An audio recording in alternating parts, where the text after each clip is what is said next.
Example second है। Next question हमारे पास the number of the distinct eigen value of the matrix A. हमारे पास मैट्रिक्स ए दी हुई है, उसकी डिस्टिंक्ट आइगन वैल्यू हमें बतानी है, तो उसकी डिस्टिंक्ट आइगन वैल्यू क्या होगी हमें बतानी है। तो हमारे पास मैट्रिक्स क्या दी है, 4x4 की मैट्रिक्स दी हुई है, इसकी डिस्टिंक्ट आइगन वैल्यू बतानी है। तो डिस्टिंक्ट आइगन वैल्यू बताने के लिए हम क्या करेंगे, हमारे पास पहले हम सॉल्यूशन करेंगे तो हमारे पास क्या आ जाएगा, मैट्रिक्स ए की जो हमारे पास लेमडा की वैल्यूज है, जो आइगन वैल्यूज है वो देख लेंगे। हमारे पास ये मैट्रिक्स दी हुई है 4x4 की, ये मैट्रिक्स जो डायगोनल मैट्रिक्स है, तो इसके अंदर हमारे पास लेमडा 1 का मान हो गया 2, लेमडा 2 का मान हो गया हमारे पास 1, और लेमडा 3 का मान हो गया हमारे पास 3, एंड लेमडा 4 का मान हो गया हमारे पास 2। तो हमारे पास लेमडा के चारों मान आ गए, लेमडा 1, लेमडा 2 एंड लेमडा 3।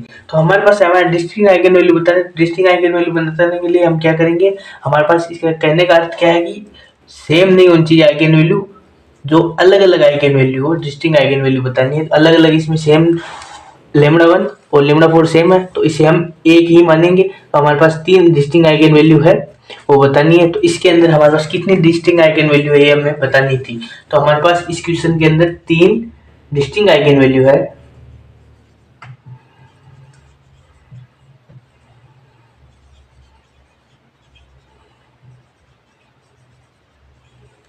तो हमारे पास इसके अंदर 3 डिस्टिंक्ट आइगन वैल्यू है, ये इसका आंसर हो जाएगा।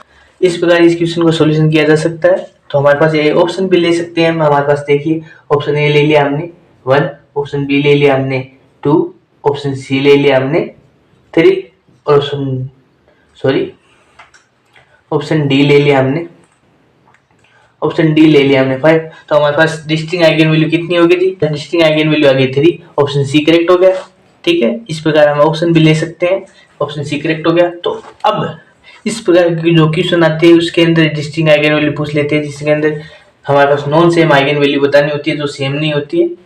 ठीक है, जो अलग, इसके अंदर अलग अलग आइगन वैल्यू को ये बताना होता है। कई बार हमारे पास पूछता है कि आइगन वैल्यू कितनी है, तो आइगन वैल्यू पूछेगा तो इसके अंदर 4 आइगन वैल्यू है, और डिस्टिंक्ट आइगन वैल्यू कितनी होगी, 3 होगी। इसके अंदर 4 आइगन वैल्यू और डिस्टिंक्ट आइगन वैल्यू 3 होगी। नेक्स्ट क्वेश्चन है हमारे पास ये रहा। तो इस क्वेश्चन में भी हमको क्या है कि आइगन वैल्यू पूछिए। तो इस क्वेश्चन में आइगन वैल्यू बतानी, तो क्वेश्चन क्या है देखिए, तो क्वेश्चन दिया हुआ है the eigen value of the matrix A. तो मैट्रिक्स ए की आइगन वैल्यू बतानी है। तो मैट्रिक्स ए की आइगन वैल्यू कितनी होगी, 4 होगी, 3 होगी, 3 होगी, 4 होगी, 6 होगी या 0 होगी।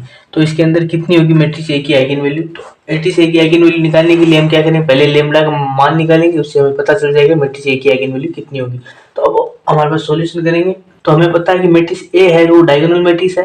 ठीक है, मैट्रिक्स ए डायगोनल मैट्रिक्स है, तो मैट्रिक्स ए डायगोनल मैट्रिक्स है, तो इसके अंदर लेमडा 1 का मान क्या हो गया 1, लेमडा 2 का मान हो गया 2, एंड लेमडा 3 का मान हो गया 4, एंड लेमडा 4 का मान हो गया 5।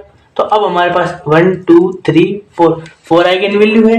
तो हमारे पास इसमें 4 आइगन वैल्यू है, और ये 4x4 की मैट्रिक्स है, इसके अंदर 4 आइगन वैल्यू है। तो ऑप्शन नंबर बी करेक्ट हो जाएगा, इसके अंदर 4 आइगन वैल्यू है। ठीक है, क्योंकि हमारे पास ये ट्रायंगुलर मैट्रिक्स है, ट्रायंगुलर मैट्रिक्स के अंदर जो डायगोनल एलिमेंट है वो आइगन वैल्यू होती है। तो इसके अंदर डायगोनल एलिमेंट 1 2 3 4 आइगन वैल्यू हो जाएगी, इसलिए ऑप्शन नंबर बी करेक्ट हो जाएगा। इस प्रकार हम अलग अलग क्वेश्चन को क्या है नंबरिंग चेंज आ जाती है, और क्वेश्चन इस प्रकार की आती है, और सॉल्यूशन कर सकते हैं। तो अब हमारे पास नेक्स्ट एग्जांपल है एग्जांपल 4। तो एग्जांपल 4 है, ये देखिए ये उसी प्रकार का एग्जांपल है, हमने 3x3 मैट्रिक्स का ले लिया है। तो इसमें भी हमें आइगन वैल्यू बतानी है। तो मैट्रिक्स क्या दी हुई है हमारे पास, the eigen value of the matrix A.